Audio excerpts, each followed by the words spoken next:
The video you're about to watch is a lot of things, but none of them are going to be exactly what you thought going in. While my channel usually only covers games, I am not afraid to cover more general topics when they are relevant to the medium or important to me personally. And this very much is. AI has been positioned to invade every artistic space, including games, and that matters to me. This is not your typical anti-AI art video.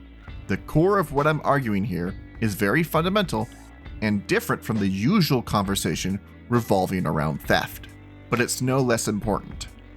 Art is fundamentally human. It can only be made by humans, and if we give that up to robots, we give up our fundamental humanity. In this video, I'll be laying out exactly why that is. But in order to do that, we have to start from the very beginning. Here, beside the roaring flame, in the dead of night, with those whom they traveled with and cared for most, is the place where art was born. Here, they shared stories of their travels, of their encounter with the mammoth that nearly ended their life. In this account, the man stood as the lone hunter left, battered and bruised, but standing his ground all the same. If he didn't succeed that day, not only would the tribe go hungry tonight, but his companions, passed out on the ground as they were, would surely lose their lives, as would he. So using the last of his energy, that brave hunter stood up to the beast and came out victorious. That hunt eventually became legendary among the people of the tribe. Throughout the generations, the elders would regale the children with stories of the lone hunter who took down the mammoth. As it was passed down, it was mythologized until the man's deeds became greater still. Now he took down 2 mammoths, all by his lonesome, without breaking a sweat at all. What started as a personal story of that man's nearly failed attempt to hunt a mammoth became a generational story of bravery for the tribe. While that story, the myth made of the man, was far removed from the actions he took that night, the core of the tale was a personal one. Something the man shared with friends as they sat across the fire, chatting about their day. Within the core of mankind are 2 drives that create stories like this. The drive that made the first story was a social one, a need to connect, a need to share that crazy day the hunter just had. The drive that made the second story was a creative one. As the elders told the story to the children, they added their own embellishments to the tale in order to better inspire bravery in the youth and reflect the values they personally held. For as long as mankind has been able to speak its mind and had hands to make its own future, it has created stories. Whether it be fact or fiction, man has long had a desire to share his thoughts and creations with the world. After all, as I said before, it's built into the very core of what we are as a species. One need only look at our hands to understand. We lack claws, rough skin, or even a large force behind our punches. Our hands evolved to do one thing especially well: hold tools. Mankind did not conquer nature through its natural body alone. That would be ridiculous. On our own, we are squishy, weak creatures, easily killed by the real kings of the jungle. No, we used our creativity to gain an advantage. We made spears with which we could stab our foes. We created fire to warm ourselves at night. And as our sociality dictated, we stuck together as a group to survive that which one man could never survive alone. And while what we described here shows nothing more than how we evolved to survive, that is because we have chosen to separate these principles into different categories. Art is what happens when the need to create and the need to connect with others or ourselves collide. Because when we feel the need to express ourselves with something more complex than a simple "how do you do?" we use our knack for creation to express that in whatever way we can. And that is exactly what mankind did throughout the centuries, from the ancient cave paintings to the pottery of long-fallen civilizations to the poetry and literature of societies long past. But despite how fundamental it is to what we are, how long it has persisted, how art has never not been a thing from the moment mankind gained its sentience, it has never been a particularly favored institution by and large. This is due to its status as a want and not a need. While the storyteller may have entertained, distracted, and imparted their wisdom to the children, it is no coincidence that those activities were usually left to those too weak to handle the tasks that would actually lead to the tribe's survival. A story, for all it can mean to you, doesn't put food in your belly. So only those who were otherwise unable to do the hard labor would spend much of their time on such a dalliance. When survival is on the line, no able-bodied man can be sacrificed. However, as mankind moved from being hunters and gatherers to the settlers of civilizations, art gained a new job and purpose. It would be used by the elites to add to their power and fame, to celebrate their feats, to gild their accomplishments in gold. Otherwise, it was used to give power and glory to the gods whom they worshipped, and the few who could accomplish the task to the elite's satisfaction would be the only ones commissioned with the right to create for profit, with little exception. Art was for the few, the great, the genius. If that did not describe you, it doesn't matter if that art was personal to you or would have meant something to those to whom you are close. If it did not add to the glory of the great or God, or inspire the populace as a whole in the here and now, it was nothing more than a self-indulgent, wasteful dalliance. Something you wanted to do, not something you needed. This attitude towards the practice of creation would cement art's place as a luxury product, curated for and commissioned by those who would drape their halls in it to flaunt their wealth and power. As we advance toward the modern era, this status as a luxury product never quite disappeared, even as the same products that were once exclusive to kings and queens became affordable to your average citizen, and their purpose changed from symbols of power and wealth to vehicles for entertainment. Their status as a luxury product did not, because in a society that runs on money, that which cannot aid in the saving or gaining of money is a luxury. And despite the increased accessibility for art as a career, it is still rare to be able to do it with anything close to sustainability for the majority of people. And due to this inaccessibility, due to art being for the few, the great, the genius, art became viewed as nothing more than a waste of time. And it was marketed as such to the people. To have a night of entertainment away from your work was to have time away from the more serious matters of your day. To have a day of leisure, fun, and relaxation. And while there's nothing wrong with this on its own, it became the default way art was sold and consumed.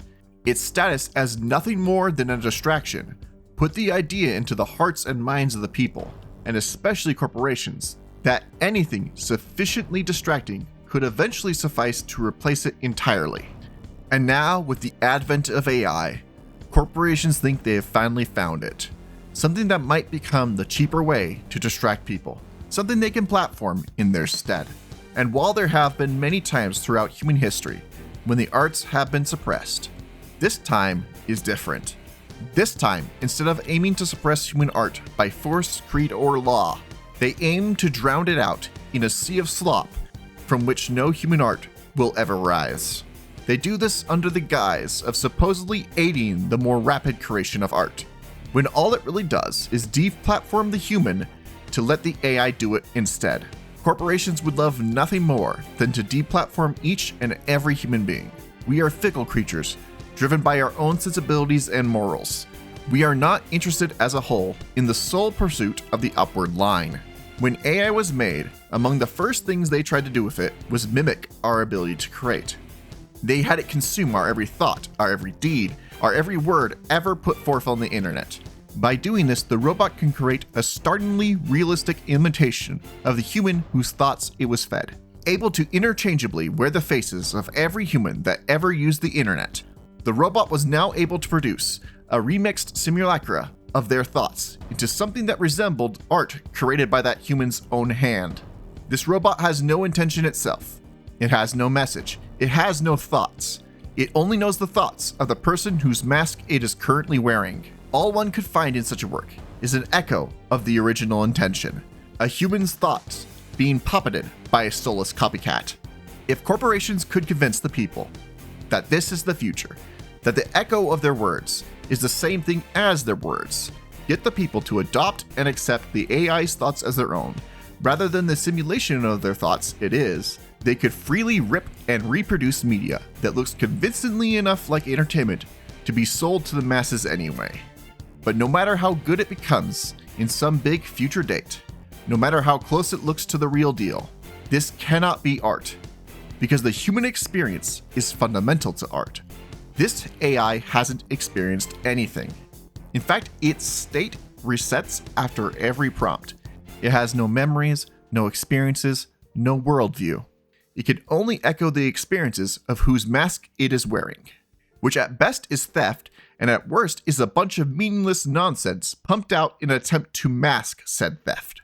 Just as well, the machine cannot be properly understood as something meant to aid us in creation either. That which is designed to replace cannot add, because when AI does your addition, it takes the entire equation and completes it rather than adding a number of its own. This is not because of the lack of ability to make highly specific prompts. I'm fairly confident that if you told an AI the exact pixel coordinates you wanted to paint white, it might be able to do that. It's that you do not and cannot collaborate with a black box that has no intention of its own. AI's status as a black box means that you'll never properly understand the system enough to have full control over it.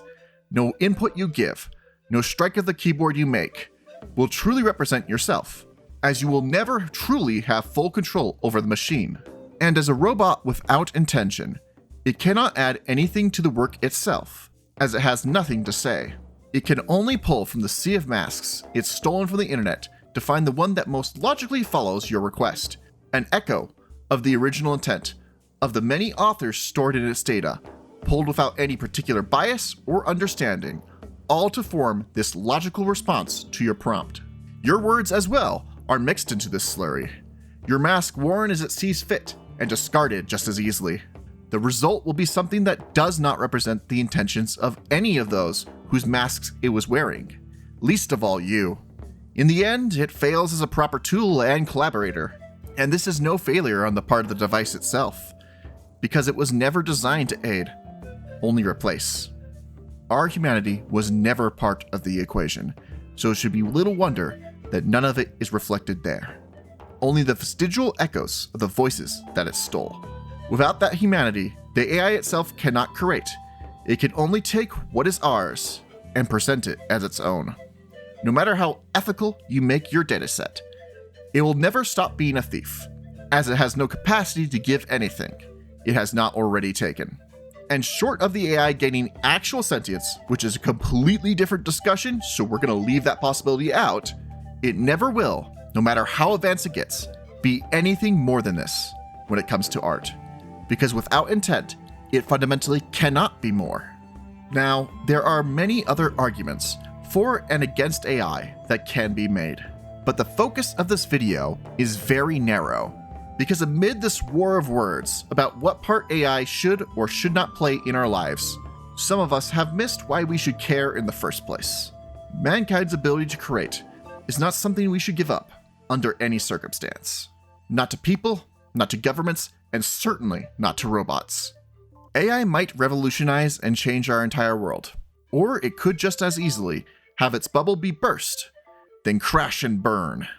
Regardless of what happens, the principle remains the same. Nothing and nobody should be allowed to take our fundamental humanity. So don't let them take that which was never theirs to steal in the first place. It's your humanity, and it belongs to no one else. And if you wish to share a piece of that humanity with others, there's no better way than picking up an instrument, pencil, stylus, or even an empty page, and creating something real by yourself or with others.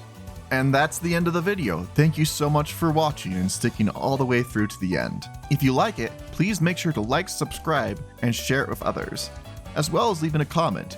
I read all of them, and I would love to hear your thoughts. Also, you should see a few videos up in the corner. Feel free to watch any of them that strike your interest. Anyways, I hope you have a great day and take care. Bye.